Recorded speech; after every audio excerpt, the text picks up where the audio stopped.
युवकांशी शिक्षणाचा मुद्दा, बेरोजगारी मुद्दा हा पॉलिटिकल डिस्कोर्स आता असलाच पाहिजे. तुम्ही अजून इग्नोर नाही करू शकतेला आणि आता जर तुम्ही इग्नोर केलं हिंदी रस्त्यावर येईल. त्यानंतर जो आमचा अजून एक अजेंडा असणार आहे काँग्रेस जनता पार्टीला पुढे घेऊन जाण्यासाठी जे आम्ही म्हणलेले आहे.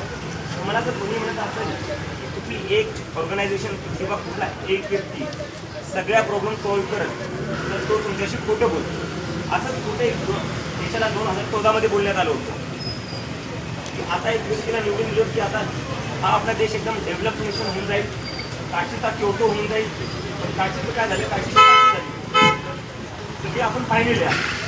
त्यामुळं आम्ही ती चुकी करणार नाही. आम्हाला माहिती आहे कुठली एक संस्था किंवा कुठली एक ऑर्गनायझेशन कुठलाही एक व्यक्ती सगळ्या प्रॉब्लेम सॉल्व्ह करू नाही शकत.